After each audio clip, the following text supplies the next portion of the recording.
Hello,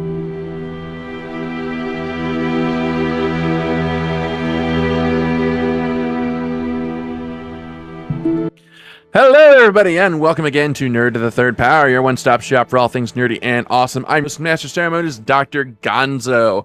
With me, as always, this epic quest of awesomeness is our resident anime goddess, the Cat. Cat, how are you doing? I'm doing okay. I do want to apologize in advance if you hear some meowing in the background, because my cat is really insistent on coming into my recording space, and I don't want to let him in. He loves you. I was looking out my window and then going to the other window and then looking out that window and then coming back to my window to look out that window and then going to the other window, etc., etc., etc. Well, I mean, you know, to a house pet, that's their equivalent of channel surfing. You know what? You're very right. You're so right. You need so the solution is you need to get more channels. You need to get a house with more windows, so then he has more channels. You know, bullshit has his own TV. Like, I literally give him all the channels he could ever want. He's just spoiled, and right now he's going outside my door, and it's very pathetic. And I want to let him in so badly. Oh no, now he's scratching. Oh no, I just hear the little scratch. He knows you're talking about him. I know. He's like, bitch, what'd you say? Excuse me? Are you talking about me? All right, Mike, how are you doing? I'm good, if not remarkably busy. I've been juggling a bunch of government responsibility things, dealing with some interesting drama on Twitter, and still doing school and everything, and it's been busy, folks, to say the very least. I've barely slept in what feels like a month. All right. Well, okay. Well, hopefully tonight will be a nice bit of levity for you. This is our Halloween Spooktacular, and as is our tradition for our Halloween show, it is our tradition to discuss Halloween things, and we kind of hit upon a topic that we're kind of surprised that we never actually covered before, and that's the actual Halloween movies. So this year for our Halloween Spooktacular, we're doing an old versus new. We're talking about the original John Carpenter's Halloween and the 2018 sequel / reboot. So that'll be lots of fun. But of course, there is procedure to follow. So we are going to begin, as always, with Ask a Geek, and we got a bunch of questions here that we're looking forward to. So the first question here is for me, and it is from Eric. And he asked, what are my thoughts on the Nintendo Switch Online expansion pack? And I'm of two minds. On the one hand, I think it's really awesome that they're finally bringing in Nintendo 64 games. The Sega Genesis games were a surprise. I didn't expect that to happen. But on the other hand, like, I mean, I'm going to get it just because the idea of playing Ocarina of Time on the go is just, something I love, and I didn't. As much as I love the 3DS remake, I think the Nintendo 64 version is my favorite version. So to be able to take that on the go is really cool. But on the other hand, like right now for the price that they're asking, especially for a family plan, which is like $70, it's just it's really hard for, even though I already bought it, it's hard for me to really justify that price. I guess I really need to see what Nintendo is planning to do with it long term, because in addition to, of course, the extra online games, they're also releasing the Animal Crossing DLC as a freebie that you get with the Nintendo Switch Online membership. Now, if this is a sign of things to come, that Nintendo is going to be putting out their DLCs for free as part of an NSO expansion pack membership, then I'll have an easier time justifying that price, because, you can either, pay X amount of dollars a month for something that will get you any DLC that is coming out that you may want for a game that you have through the NSO membership, or you can decide if there's only a couple of games that you might want the add-ons for, you can just buy them individually and forego the Switch Online membership. So it's really kind of early days right now. I can't really make right now, in this moment, gun to my head, it's very hard for me to justify the price that they're asking. It's funny you mentioned this, though, because literally this morning I got this I got the expansion pass, and I did a little bit of kind of reading into it. And it's funny you mentioned Ocarina of Time. That's the one game that runs like shit on this service. Like, you get missing frame rates, massive like kind of frame drops, and even button delays if you're playing with a non-wired controller. There's an article on Kotaku, I think, that like talks about this, and I was like, wow, glad I'm not paying for this, because a friend of mine actually got me signed up for it. But I'm kind of with you on this. I hope they do something more long term and maybe get better emulation and better kind of stuff in the background to make things work better, because right now that's a big pill to swallow. But if they do what they're doing with Animal Crossing, with other titles, like, say, oh, I don't know, Mario Party, and hey, here's a new course every couple of months, that'd be fine. Yeah, so like I said, it's early days right now. Now, as for the emulation issue, I haven't seen the Kotaku article because I don't read Kotaku, because fuck Kotaku. But that's a discussion for a whole nother table. But I mean, that doesn't surprise me, because there were some issues with the NES and Super Nintendo games when they first came out. So being in IT, it's easy for me to kind of forgive for day one issues, because doing anything with information technology is almost like coming up with a strategy plan for a battle. No plan of attack ever survives contact with the enemy, and no initial setup ever survives day one stress testing out in the market. So I'm pretty confident that before the month is out, we're going to see the N64 online service get an update that'll fix a lot of those issues. Because, I mean, you could say many things about Nintendo, but they're not a company to just let something sit there and just not work. Unlike, say, Microsoft, but that's again, discussion for a different table. I do hope, however, that we see a more steady stream of support for the online game offerings. When was the last time we got a significant addition to the NES or the Super Nintendo libraries? This is really the whole online gaming aspect of Nintendo Switch Online, I felt, has been severely underutilized, especially when you consider the caliber of the libraries for the consoles that are being offered. There are a ton of games that should be, even discounting third-party licensing, there are a ton of first-party Nintendo games that should be ready and available on these services that I'm just baffled are missing. So, but I could go on all day about that. But anyway, next question here. Let's see. Okay, here's one for you, Kat, and this one actually just came in today. And this one comes from Mary, and she asks, "Have you seen the Dune movie yet?"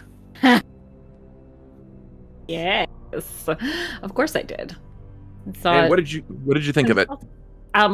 So first off, I watched it on HBO Max in a nice home theater setup rather than going to the movies. So I cannot guarantee that I got the full experience. But I certainly was able to pause to pee, because that was it was a very long movie, y'all. I enjoyed it for the most part. It was, I thought there was a lot of stuff in it that the way that it was edited was a little confusing, and if I didn't know the books and the other film and the miniseries and stuff, I would probably find a lot confusing. They have a lot of Paul acid trips on Spice and sees visions, and then the visions just become more and more constant, and then it's like, oh, you're having visions of a scene right before the scene happens. Okay, this is actually kind of annoying. And it has a lot to do with just the way the book was written. There's a lot of internal monologuing in the book. It's like 90% internal monologue in the book. So this is kind of their way of explaining Paul's visions without Paul having to reflect on everything internally. So I think the visions make everything really confusing. But I mean, most people I think have been able to follow it. It's just it's a little jarring jumping from thing to thing with literally no preemption. I guess that's a word. Otherwise, I really enjoyed it. I thought the cast was pretty good. There's a Though my hang up is that it is part one. It is part one, and like as of the day we're recording this, part two just got greenlit. So they kind of made a film with no guarantee that they were going to make the part two, which is a little daring, I think. But what does that say about Hollywood that is actually surprising? Like, you think something as big as Dune, they'd have like greenlit like 4 movies already. Dune there was no way so they weren't cursed. going to greenlight it, though. No, but Dune is so cursed. Yes. I mean, the original Dune film was a huge, huge flop, and it's a cult classic, and now, especially among like people I know, but like it is not a good film. Just being honest here, I love it. That doesn't make it good, but Dune is very, very cursed. People have tried to make it, and studios don't want to give it the time of day. The mini series were not particularly well received because they were made in an era in between technology, so a lot of the CG is very bad. It's really just such a difficult thing to adapt. So I can't imagine why they would only why they would only guarantee one, except they thought for sure that it was going to flop. But they spent so much money to make it look good. Now, a question that I have. So we talked in our Lord of the Rings episode about how the Peter Jackson films, they had stuff that if you were a fan of the books, you'd be like, oh, yay, squee, fan service, but they were still really accessible to people who hadn't read the books. Does Dune kind of tread that same line, or is it more something that you'd really only get enjoyment out of if you've already read the books and know what's going to happen? I don't know that there are a lot of things that I picked up on that were Easter eggs or anything like that. I thought the movie actually did a very good job of balancing out having a lot of exposition to explain things, because it is a very politically dense film. So there's a lot going on that needs a lot of groundwork laid for it, and if you don't know anything going in, then you have to have a lot of exposition to figure out what the fuck. But it didn't explain every single little detail, and you're sort of expected to pick up on some things. So I thought there was actually a pretty good balance in there. Maybe a little too much exposition, like it could have been subtler, but in the end, it really did fulfill that need to, explain what the fuck is going on. But again, not a whole lot in the way of like anything super, super special that's just for the nerds out there. Everything was just sort of, honestly, the one detractor I would give, other than the hallucinating all of these different scenes back and forth, is that a lot of stuff happened in it, but going like off the pacing of it, that there has to be a second film, because it just does not feel complete. It has like sort of a weird pacing the further you go in. So it's like, that something else needs to happen, but you've already been there for 2.5 hours, and you're like, okay, when does this end? Like, what's the end scene here? And every time you're like, this is it, and then it's not. This is it, and then it's not. And it's sort of like The Hobbit in that regard. Or the Return of the King, rather. One of the things I did notice, Kat, and especially for you, it's an interesting time to be a Dune fan, because there's a lot of peripheral kind of media that's around Dune right now. I know there's a company over in England named Modifius. Sorry, I stuttered there for a second. They're the same company that does Fallout. They do Star Trek Adventures. They have a Dune RPG that's been pretty well received. There's a game company out of New Zealand called Gale Force 9, and they released 2 Dune board games this year, or at least one. I've got one of them, which, by the way, Kat, give me your address, because it's coming your way.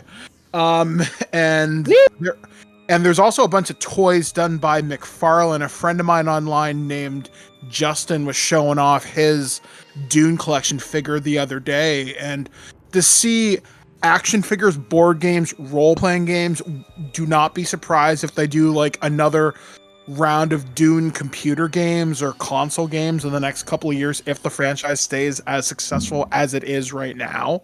Give me a Battle for Arrakis 2. That game was awesome on the Sega Genesis. Yeah, like there's going to be a lot of really cool kind of tie-in media, and one of the things I do for fun is I watch prop auctions, because I'm a big Hollywood kind of prop guy, and there was a bunch of stuff from the original Dune movie that just came up for sale. I know there was a knife somebody used that evidently was pretty important, and it went for a pretty reasonable price.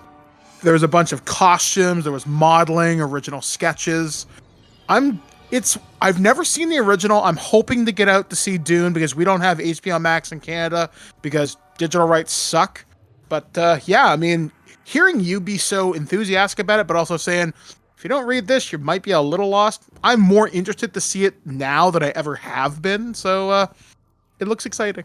It's definitely worth a watch. It is a gorgeous film. There's actually quite a lot of action in it, considering that the book is quite, let's be real here, the book is a bit of a slog. But they know that this is like, you have to treat an audience with a lot of cool action scenes in order to keep people interested. It's really interesting for me as a fan of the old film to watch this new film and see how much it is, look at the differences, but also see how much more it is accurate to the books. And it actually kind of a lot of the dialogue is almost word for word because some of the dialogue was pulled directly from the books. So I think it's really fun watch.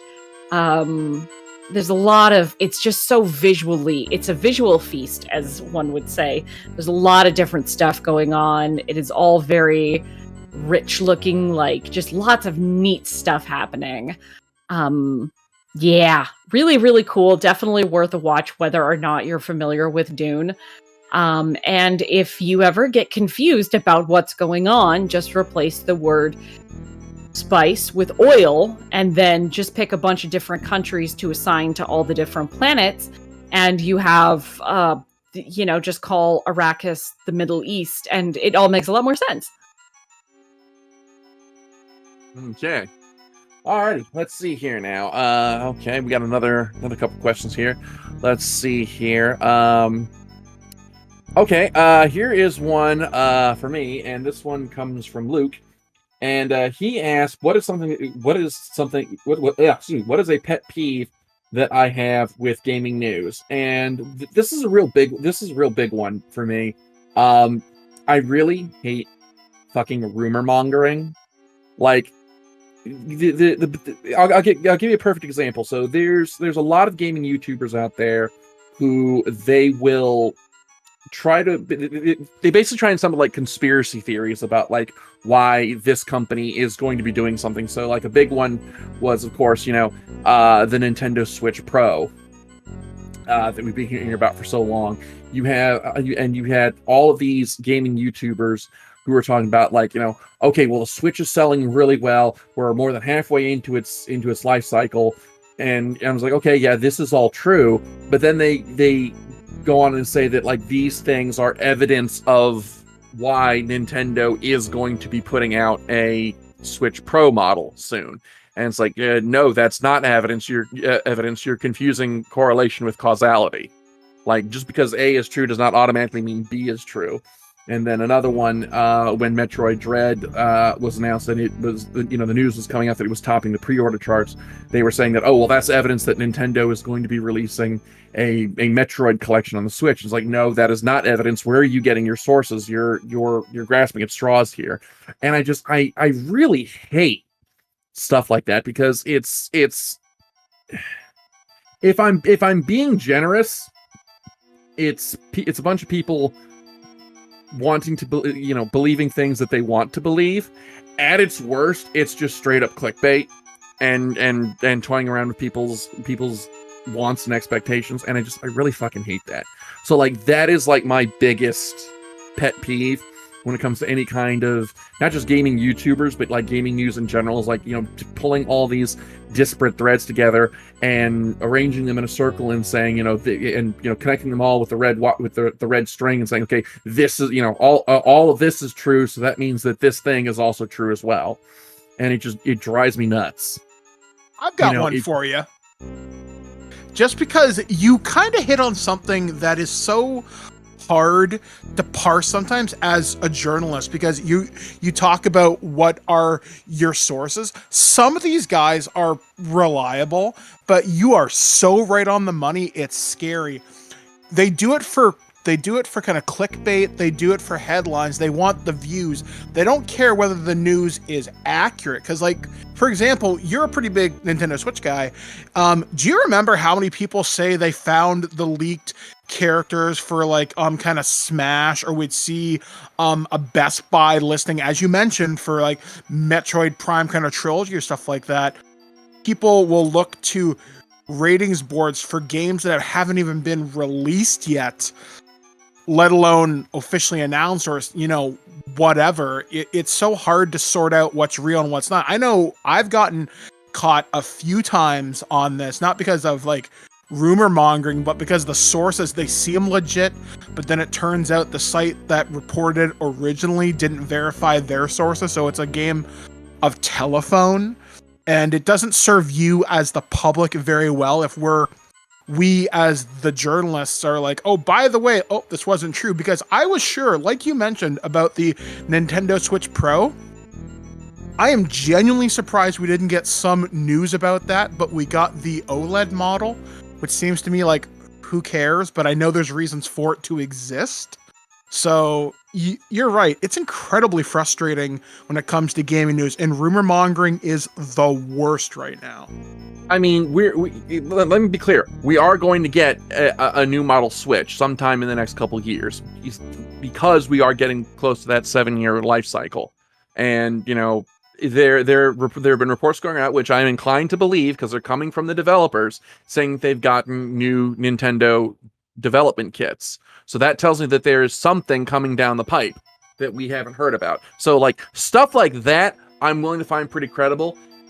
Stuff from like the ESRB ratings board, I'm also willing to find credible, as long as they're willing to show like something that could be reliably sourced from the ESRB. But then you got, you know, the ones that really drive me nuts are like, you know, this game is selling really, really well. It has not sold really, really well before. Therefore, Nintendo is going to put out a collection of these games for the Nintendo Switch, you know, quote, era demonstrandum. And it's like, no, that is not how that fucking works at all. You know, your basic first year logic and debate professor would throw you out of the fucking classroom if you said that. And it just drives me absolutely up the fucking wall. So, but yeah, that is my biggest bugbear when it comes to gaming news, is just like, you know, the fucking rumor mongering.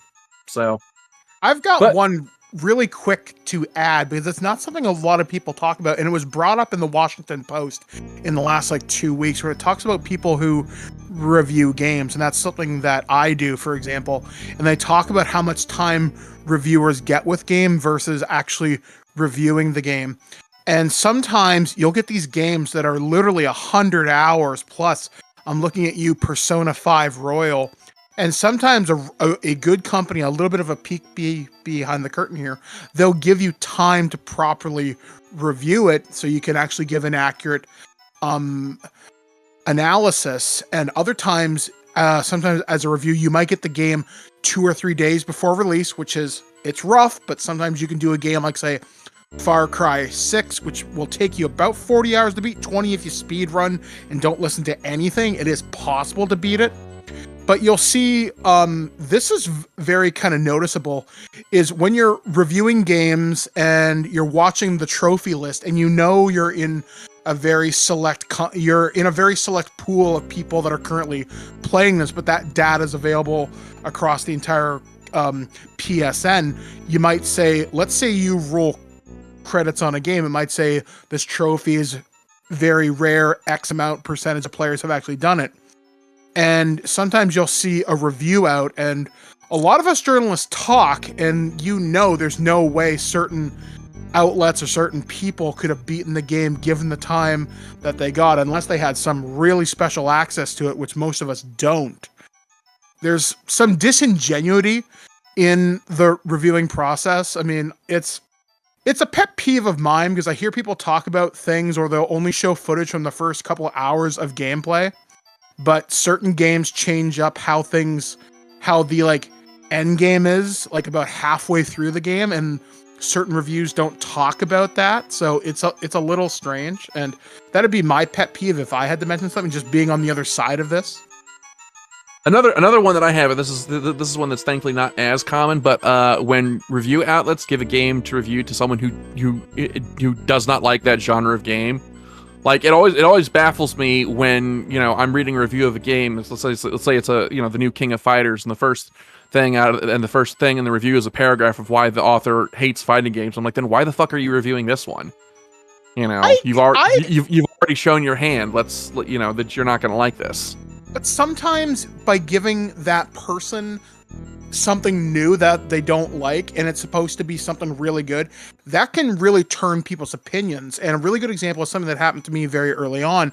I hated open world games like Skyrim, but Bethesda gave it to me 2 weeks early back in 2011. And they're like, well, we don't know if this is going to be something you're going to dig, but here, give it a try. And look how much I love Skyrim now. That got me into Fallout too. But it's been my experience that situations like yours are the exception and not the rule. Yes, it's rare. Yeah, it's rare. And to me, that's not worth the trade-off of having someone who comes in who, let's say someone, let's say you didn't like it, you wound up, absolutely hating Skyrim. Well, how much of that is personal bias versus legitimate grievances with the game? It's kind of like, it's kind of the same reason why you're not going to send me to review a slasher film. Ironic, giving our discussion topic for this episode, because I don't like slasher films. So if I come out and say that this slasher film is the dumbest fucking thing I've ever seen, well, okay, how much of that is me coming at it righteously, and how much of that is just me being a pill because I don't like slasher films? So, but anyway. But speaking of slasher films, we're gonna roll right into our discussion topic. So thank you as always to everyone who sent in Ask a Geek questions. You can send them to us as always through the email at drgonzo@nerdtothethirdpower.com. Love getting your questions, love reading them on the show. So get yours in, and you just might get yours read on the air. And so with that, we're going to roll right into the meat and potatoes of our Halloween Spooktacular, discussing what else? Halloween. This is actually a topic that I'm surprised we have actually never covered because it's so tailor-made for a Halloween show. It's actually right there in the title, Halloween. So this week we're going to be doing an old versus new. We're going to be comparing the original John Carpenter Halloween film and the 2018 reboot / sequel. And yeah, it's going to be that should be a lot of fun. So Mike, this is your idea for the show. So why don't you get started? What made you decide to want to cover these films for this year's Halloween show? Well, I kind of figured it was kind of topical because Halloween Kills, which is the sequel to the 2018 movie, just came out on Peacock. It's in theaters in Canada. And I figured good a time as any. The 40th anniversary was back in 2018. It's been in the public kind of consciousness.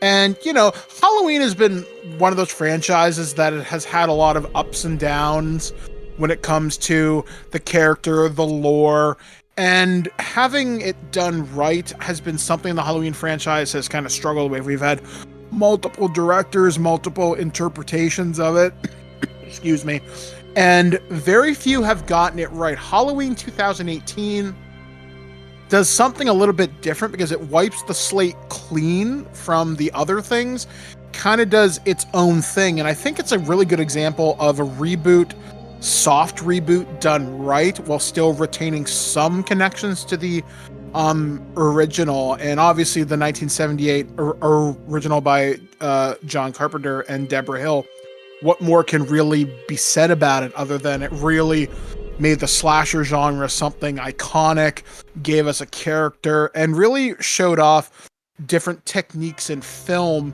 which are still very much used today, and you'd see it done in knockoffs like Friday the 13th, which does its own thing, but you would get characters like Jason would often get compared to Michael Myers and stuff like that.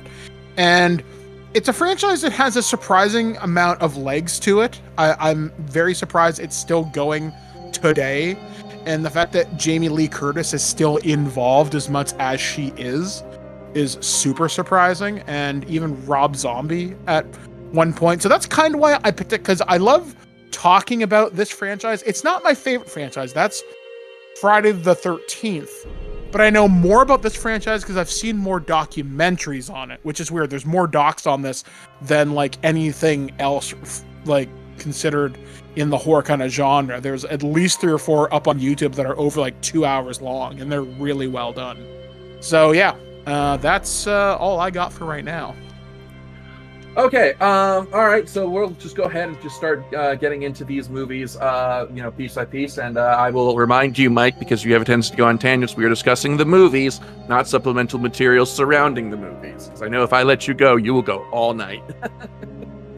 Okay. True, yeah.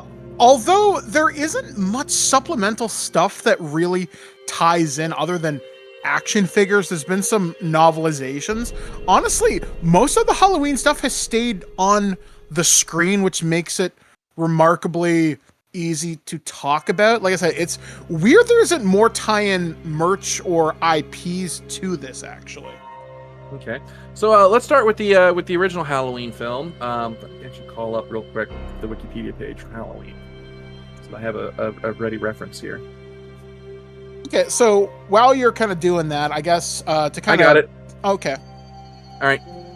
So let's start with the original 1978 Halloween film, and this is one that I'd actually already seen before. Before we came to this topic, I watched it a few years ago for the first time as part of a film history class, because the Halloween is really, if you look at it, it's the first modern slasher film. You know, there have been kind of serial killer movies before Halloween, but this is the first one to really take it in. You know, those were kind of like film noir murder mystery films. This is really the first one to really take the serial killer film into the horror territory. And it's a real interesting exercise to go back and watch and see like all the tropes and plot devices that we come to associate with modern slasher films and how they originated with Halloween. Yeah, because you look at the structure. I mean, it's about a boy named Michael Myers who just for one day snaps, and then his Dr. Samuel Loomis puts him into an institution where he's kept there for decades. And he says in one of his opening passages in a bit of narration, he's like, he had the devil's eyes, black as anything I'd ever seen. The only way to stop him is to keep him locked up. And it's weird because you look back at the original, and the movie's big star was Donald Pleasence, wonderful actor who since passed away many, many years ago. But he stuck with the franchise for a number of years. But you look at the character of the doctor who's trying to help and save him, warn people, but you mentioned tropes too. This is where the babysitter thing really kind of caught on, because Laurie Strode, played by Jamie Lee Curtis, is babysitting Tommy Doyle. You see then like people have sex, they die. You start to see the brutality in America start to ramp up with this, because Dawn of the Dead had come out in like 77, and that was George Romero and was gory as fuck. But John Carpenter made a horror movie. Sure, there was gore, there was blood, but it was never super explicit. Like, you never saw a head explode, but you saw the one guy nailed to the wall with the kind of butcher's knife. And that was like, okay, you can be disturbing, but I don't need to see his guts all spilled out on the floor. And I thought that was really creative. Plus, he did his own music, which is... I've always heard this trope, or not this trope, this adage that they teach you the Halloween theme when you're learning piano because it's so simple, but it sounds so iconic and it's really easy to learn. And I always thought that was kind of neat, if it's true. I don't play piano, so I couldn't tell you. One thing, because you watched it for film history class, did they ever talk about how the movie was lit? We discussed, remember this is like some 15 years ago I took this class. Okay. We talked a bit about how it was lit. We talked a bit about shot composition. But one of the things that I remember really being focused on was in sort of the subtleties of the building of tension. So one of the things that my professor pointed out when we had to watch this film before he assigned it, He said, I want you to keep a scorecard of how many shots you see Michael Myers in, and come back in and tell me how many shots he was in, and I guarantee you nobody will get it right. And so when everybody came, when we all came back, everybody had, their scorecards, and it was all just the shots. Everybody had all the same, roughly the same totals, basically all the shots where you actually see Michael Myers in full view. And it turns out there are actually a lot of shots and scenes in this movie where Michael Myers is present, but he's kind of hidden. So it's almost like a game of Where's Waldo. So a really good one is a scene where Laurie is in the house babysitting the little boy. Mm-hmm. And she gets up from the couch to pick up the phone. And if you look in the window behind the couch, you can see Michael Myers actually looking in and watching her. And it's something that, like, you wouldn't notice it until you don't consciously notice it until it's pointed out to you, but it helps to add to just this level of creepiness to the film. And it's one of the things that really sort of impressed me about this film is, like you said, it's not explicit or gory. It's a very subtle form of tension building. Everything it's almost like innuendo in a way. There's a lot that we're not explicitly shown. We're not given a whole lot of up closes of Michael Myers. In fact, the majority of his time in the film, we're actually looking through his eyes. We don't actually get to see him and what he looks like until, like, I want to say past the halfway point of the movie. Yeah, you get a brief look at his profile when he's escaping the sanitarium, but you're right, it's not until almost the very end you see his face, kind of, and he's just a guy. And that's something I don't think people expected. They expected him to be some supernatural monster, but he's just a guy. Well, that's another thing that I really like about the original film is it's never explained why Michael Myers does what he does. It's never explained why he is a killer. Like Friday the 13th. Okay, Jason was a deformed little boy who was bullied, and he's taking revenge on people who remind him of bullies. All right, Hellraiser, Pinhead, he's a demon, and demon's gonna demon. Freddy Krueger, he was a child molester who wound up getting killed by vigilante justice or an accident, depending on which continuity you're in, and he's getting his revenge. Michael Myers, first movie, no one knows why he does what he does, and I think that's what makes him such a frightening antagonist. Is Jason and Freddy and Pinhead, we kind of know the method to their madness and what led them to be what they are. Michael Myers, we have no fucking clue. I mean, what causes a 6-year-old boy to just snap and stab his sister? Let's say, he's just evil. Yeah, and it's never explained why he does what he does, and I think that is what contributes a lot to why Michael is such a terrifying presence in the film.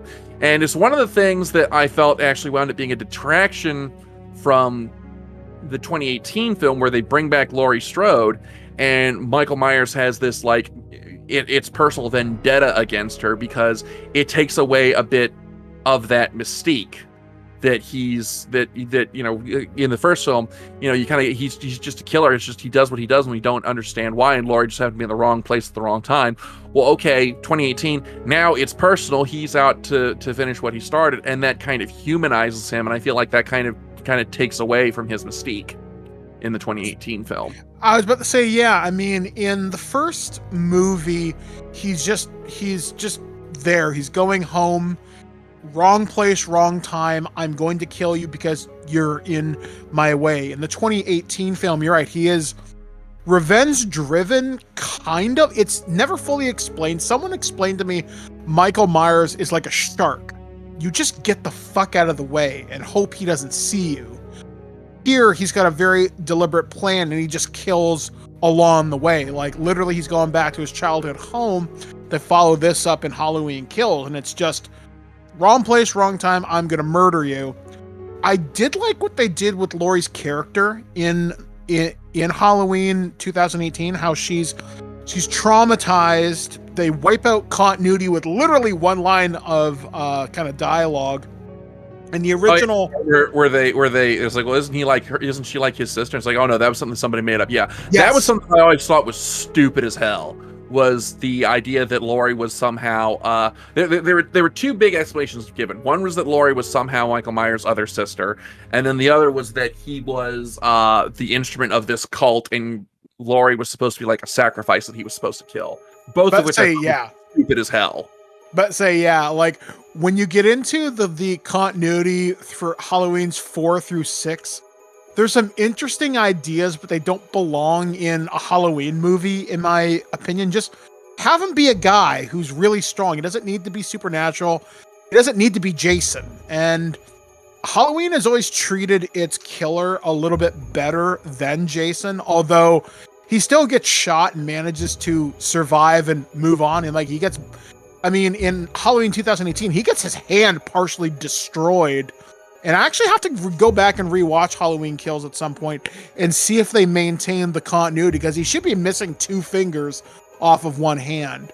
But yeah, there's something about it that takes away from it, the fact that now he has a reason. But the 2018 movie, as much as I love modern horror movies and I love special effects, I love practical effects, I love horror and gore because, you know, I'm a Fangoria kid, it almost seemed unnecessary at times. Like, I prefer a more atmospheric fear and, like you said, like have the movie see through his eyes or seeing through everybody's eyes but his. I mean, I guess this is more Laurie's movie, but there's one scene I always thought was particularly unnecessary. The 2 podcasters who go to visit him in the sanitarium have his mask from the Attorney General's office. So, okay, sure. And they go to this gas station, and one of the reporters is going to the bathroom, and the other guy is filling up the car with gas, and he walks around and he sees the guy dead with all of his teeth missing, and then you see another guy whose coveralls are now gone, and he's like, oh dear, there's a problem. So he goes to find his friend in the bathroom, and Michael Myers shakes the door where the woman's in the toilet, and he drops all the teeth he's ripped out of the person's head for no particular reason. I mean, when you watch the original Halloween, it's stab, stab, strangle, punch, kill. It's never anything as dramatic as Jason from the later movies where he gets super creative with what was around him. Michael Myers in the new movies seems unnecessarily brutal, and I wonder if that's influenced from the Rob Zombie movies, or maybe that's just the way modern horror's kind of going. I think it's just because it is a newer. It's kind of funny they were doing this right after our Treehouse of Horror, after our Halloween show. I discussed Treehouse of Horror. I think Bart Simpson said it best. It's like, you know, it's kind of like the original Halloween. You know, it's pretty shocking when it came out, but it's pretty tame by today's standards. You know, so it's, you know, I think it's just the fact that we've had so many horror films come out that built on what the original Halloween built, that now we go back to the original Halloween and we're just kind of, it's just kind of blasé. So they kind of have to amp things up to keep, you know, an air of menace and shock surrounding Michael Myers. I do agree the teeth thing was really out there, because Michael Myers he's very utilitarian. Yeah, he'll use what's there.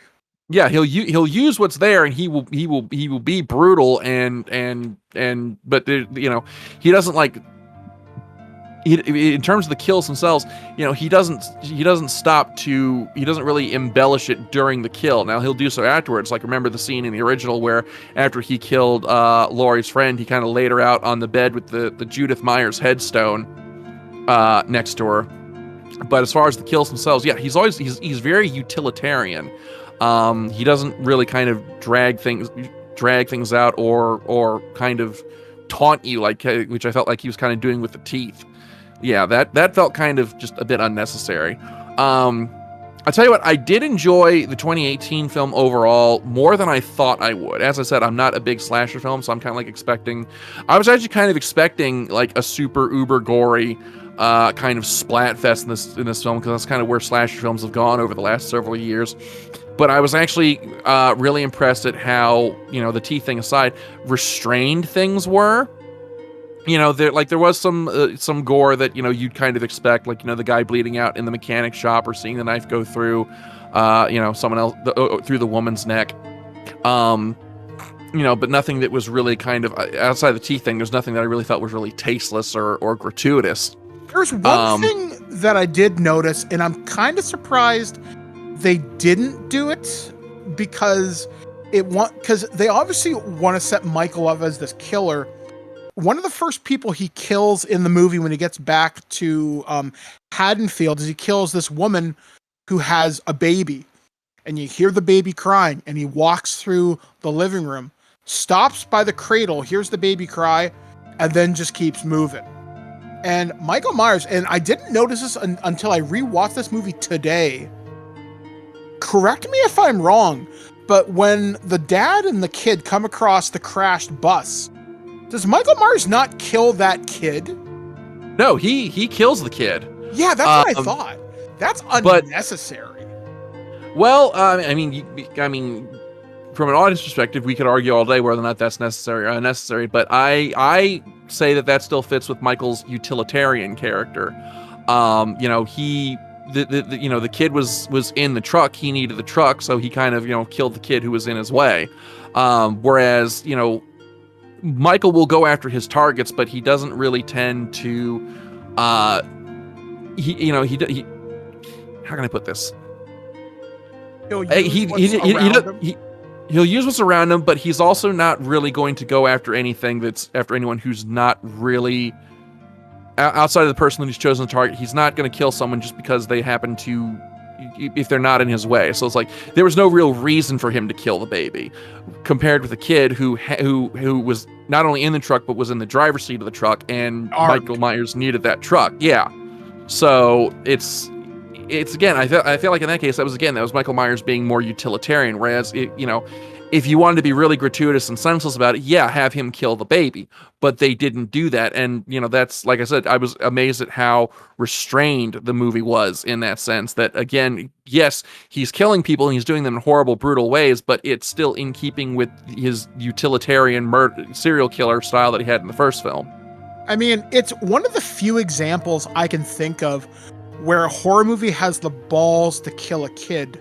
And the only movies I can think of are Halloween, both of them, the Blob remake from 1988, and I'm trying to think if there's another. Oh, Return of the Living Dead Part 2, they kill a kid, and there's probably other examples, but you never see it very often. You do see it more often in Italian horror movies where they'll kill a kid, and some of those are brutal. There's one in particular I can think of. It's in Demons 2.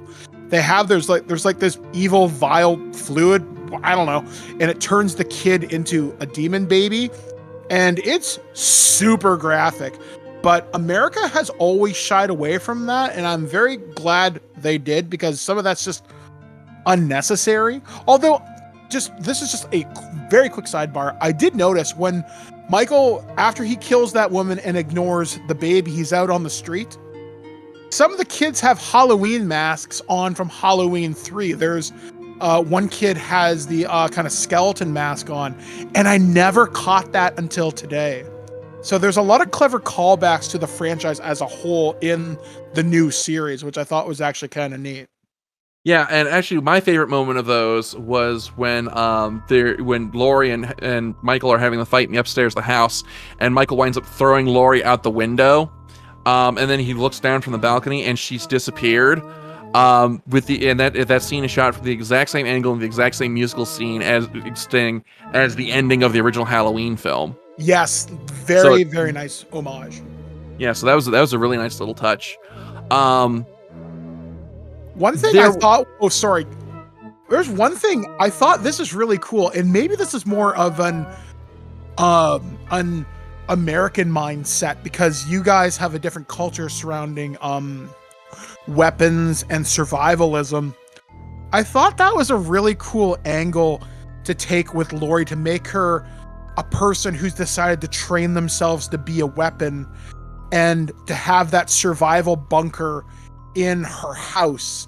And there's a line, and I thought this was awesome, where the daughter Allison is calling for her mother, and she's like, I can't do it, and she's got the rifle, and Michael's standing at the top of the stairs, and she's like, I can't do it, and Michael's just about to take the first step. The music just cuts out. Gotcha. Bang, shoots him. He falls down the stairs. She rushes past him, and a couple seconds later, somebody says a line. I think it's Laurie. She's like, that's not a cage for me. It's a trap for you.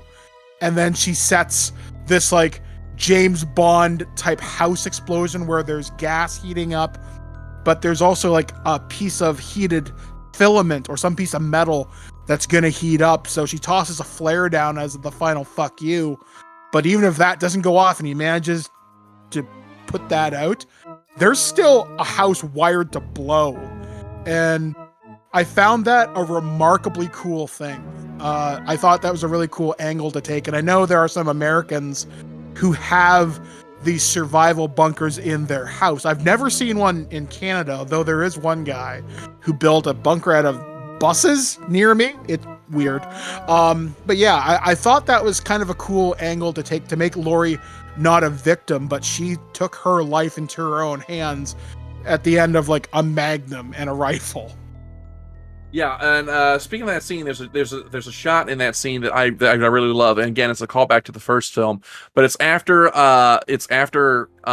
Karen, the daughter, shoots Michael, and then the camera kind of zooms past, and you see Laurie's face appear in shadow, and she says "Happy Halloween."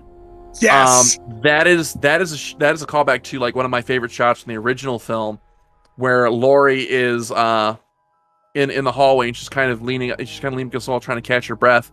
And you see Michael just kind of suddenly appear in the doorway in the shadow. And the director actually said that shot was composed to actually simulate your eyes adjusting to the darkness. It wasn't supposed to be Michael standing out into the light. It's supposed to simulate your eyes adjusting to the darkness, and that implies that Michael was standing there the whole time, which I thought was a really brilliantly done shot. And I love that callback to it in the 2018 film. One of the things that I kind of thought was really kind of superfluous to the 2018 film was really everything surrounding the granddaughter. I thought that the relationship between Laurie and her daughter Karen provided a lot of nice little meat to her character, and how, you know, the two of them are estranged because of Laurie's obsession with Michael Myers. But I felt like the granddaughter was just really kind of superfluous and didn't really add anything to the movie.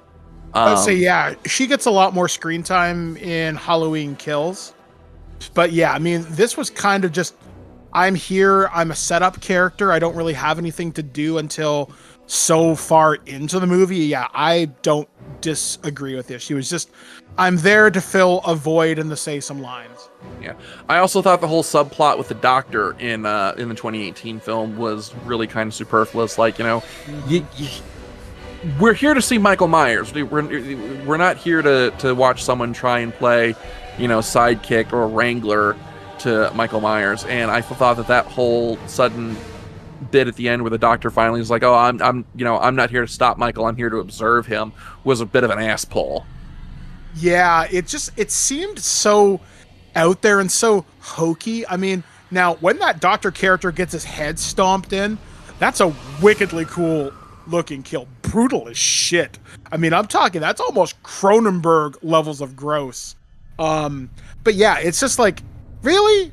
Like, you're right. It's so unnecessary. You could have used that time to do something else. You could have had a stronger kind of narrative. You could have set up some more scenes with Laurie fighting Michael or her talking about her trauma, but I'm a crazy doctor. I must see him do what he does because evil, I guess? Yeah, so I really didn't care for the doctor subplot. But you know, other than that, I was remarkably surprised by how much I actually enjoyed the 2018 Halloween film, because it really it felt like getting back to basics. Because so much of one of the big problems with franchise films is you always have to go bigger, you always have to go more, you always have to go more extreme, you always have to introduce some new wrinkle, to some new hook to bring people in. And like I said, in the original continuities of Halloween films, they always came up with some ass pull like, oh, Laurie is actually Michael Myers' sister, or there's this cult of the Thorn that's controlling Michael, and Laurie is supposed to be a sacrifice, or he's some supernatural thing. And it was neat to see Halloween 2018 really just strip all that away, get back to basics, and show that you don't need all this extra shit to make Michael Myers scary.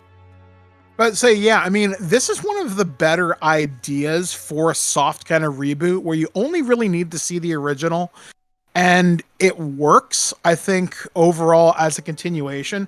Now, moving forward into Halloween Kills, without spoiling it, it does fall off the rails in some fairly significant ways from a storyline perspective.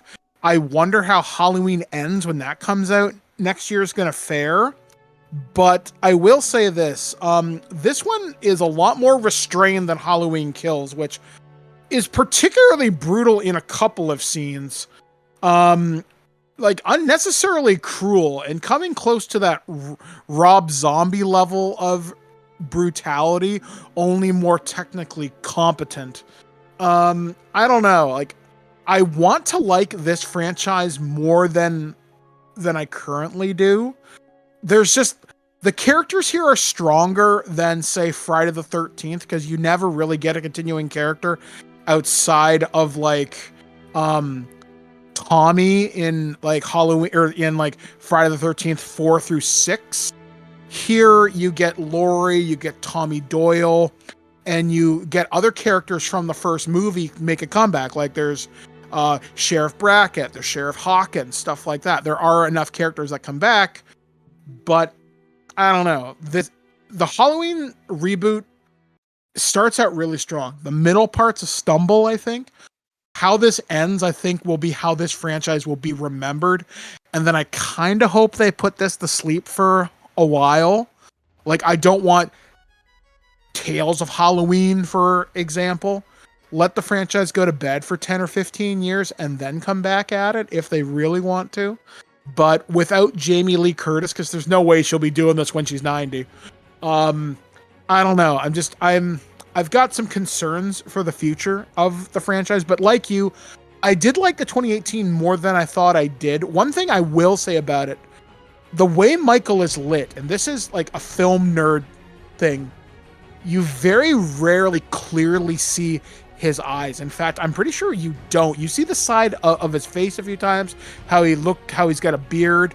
He kind of for some reason, he reminds me of Kevin Nash, for some reason, who's a professional wrestler. So I don't know if I'm alone in seeing that, but there's just the way he looks. The mask is great. It's probably one of the best looking masks in the entire series.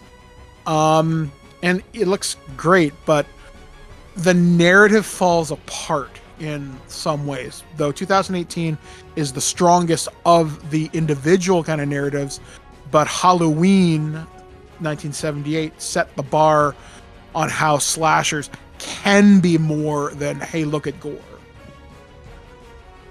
All right. And I think we just kind of talked about everything that there is to talk about between these two films.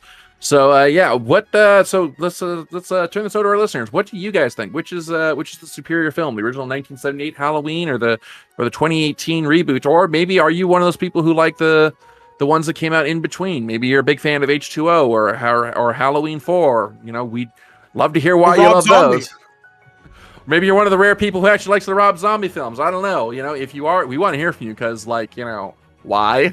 See, I will go to bat for Rob Zombie for one part of his Halloween reboot, and it's going to be blasphemous to everything I've said so far. I like what they did with the young Michael Myers, except I hate Bill Forsyth. And I can tell you why. He actually was remarkably rude to me at a convention once. He told me to go fuck myself, which I thought was incredible for a celebrity to do that, but assholes too. But yeah, I mean, I do like what they did with young Michael and Michael Myers' mom, and how you could see how the fucked up seeds of him were growing. But yeah, you're right. I would love to hear from other people. What's your favorite Halloween and why? Do you like Halloween 6 director's cut, the producer's cut, or the theatrical cut? There are many, and Paul Rudd never ages. I don't know why.